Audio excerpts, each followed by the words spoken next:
How lonely sits the city that was full of people. How like a widow has she become, she who was great among the nations. She who was a princess among the provinces has become a slave. She weeps bitterly in the night with tears on her cheeks. Among all her lovers she has none to comfort her. All her friends have dealt treacherously with her. They have become her enemies. Judah has gone into exile because of affliction and hard servitude. She dwells now among the nations, but finds no resting place. Her pursuers have all overtaken her in the midst of her distress. The roads to Zion mourn, for none come to the festival. All her gates are desolate. Her priests groan. Her virgins have been afflicted, and she herself suffers bitterly. Her foes have become the head, her enemies prosper, because the Lord has afflicted her for the multitude of her transgressions. Her children have gone away, captives before the foe. From the daughter of Zion all her majesty has departed. Her princes have become like deer that find no pasture. They fled without strength before the pursuer. Jerusalem remembers in the days of her affliction and wandering all the precious things that were hers from days of old. When her people fell into the hand of the foe, and there was none to help her, her foes gloated over her. They mocked at her downfall. Jerusalem sinned grievously, therefore she became filthy. All who honored her despise her, for they have seen her nakedness. She herself groans and turns her face away. Her uncleanness was in her skirts. She took no thought of her future. Therefore her fall is terrible. She has no comforter. O Lord, behold my affliction, for the enemy has triumphed. The enemy has stretched out his hands over all her precious things. For she has seen the nations enter her sanctuary, those whom you forbade to enter your congregation. All her people groan as they search for bread. They trade their treasures for food to revive their strength. Look, O Lord, and see, for I am despised. Is it nothing to you, all you who pass by? Look and see if there is any sorrow like my sorrow, which was brought upon me, which the Lord inflicted on the day of his fierce anger. From on high he sent fire, into my bones he made it descend. He spread a net for my feet, he turned me back. He has left me stunned, faint all the day long. My transgressions were bound into a yoke. By his hand they were fastened together. They were set upon my neck. He caused my strength to fail. The Lord gave me into the hands of those whom I cannot withstand. The Lord rejected all my mighty men in my midst. He summoned an assembly against me to crush my young men. The Lord has trodden as in a winepress the virgin daughter of Judah. For these things I weep, my eyes flow with tears, for a comforter is far from me, one to revive my spirit. My children are desolate, for the enemy has prevailed. Zion stretches out her hands, but there is none to comfort her. The Lord has commanded against Jacob that his neighbors should be his foes. Jerusalem has become a filthy thing among them. The Lord is in the right, for I have rebelled against his word.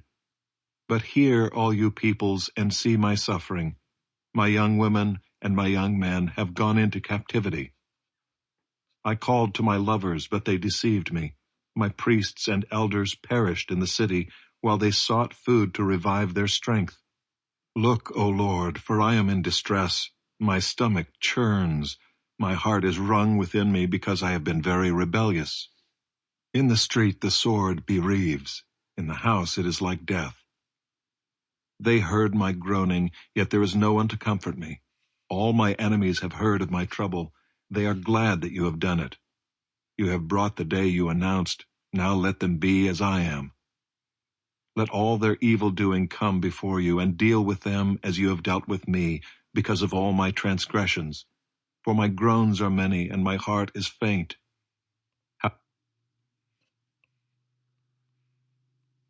Zayin. Remember your word to your servant, in which you have made me hope. This is my comfort in my affliction, that your promise gives me life. The insolent utterly deride me, but I do not turn away from your law. When I think of your rules from of old, I take comfort, O Lord. Hot indignation seizes me because of the wicked who forsake your law. Your statutes have been my songs in the house of my sojourning. I remember your name in the night, O Lord, and keep your law. This blessing has fallen to me that I have kept your precepts. Now it is superfluous for me to write to you about the ministry for the saints, for I know your readiness, of which I boast about you to the people of Macedonia, saying that Achaia has been ready since last year, and your zeal has stirred up most of them.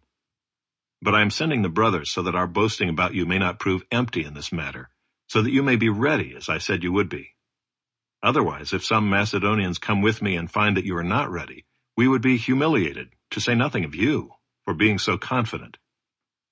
So I thought it necessary to urge the brothers to go on ahead to you and arrange in advance for the gift you have promised, so that it may be ready as a willing gift, not as an exaction.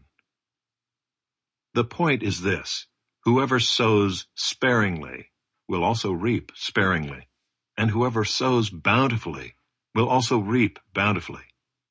Each one must give as he has decided in his heart, not reluctantly or under compulsion, for God loves a cheerful giver. And God is able to make all grace abound to you, so that having all sufficiency in all things at all times, you may abound in every good work.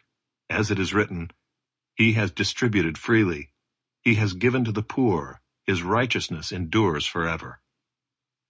He who supplies seed to the sower and bread for food will supply and multiply your seed for sowing and increase the harvest of your righteousness.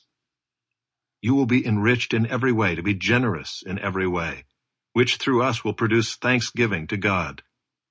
For the ministry of this service is not only supplying the needs of the saints, but is also overflowing in many thanksgivings to God. By their approval of this service, they will glorify God because of your submission that comes from your confession of the gospel of Christ, and the generosity of your contribution for them and for all others, while they long for you and pray for you, because of the surpassing grace of God upon you. Thanks be to God for His inexpressible gift. I, Paul, myself,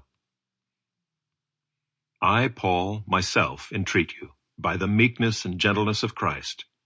I who am humble when face to face with you, but bold toward you when I am away.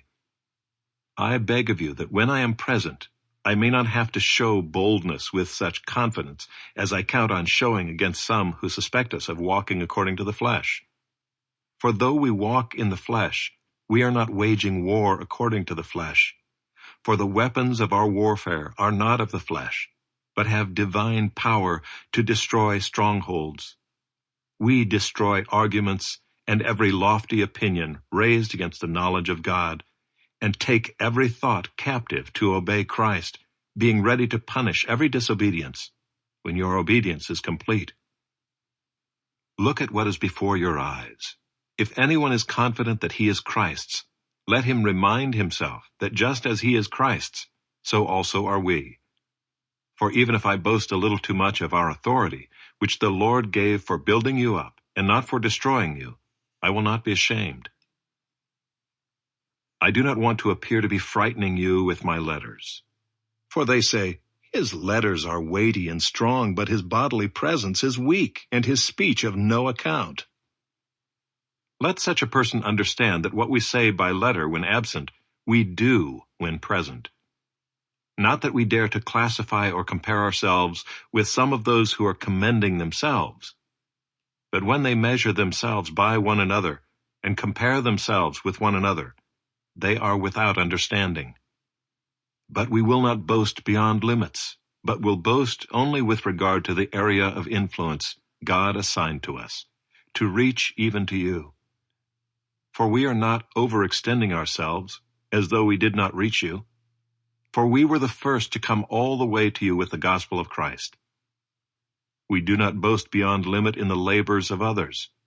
But our hope is that as your faith increases, our area of influence among you may be greatly enlarged, so that we may preach the gospel in lands beyond you, without boasting of work already done in another's area of influence. Let the one who boasts boast in the Lord. For it is not the one who commends himself who is approved, but the one whom the Lord commends. I wish you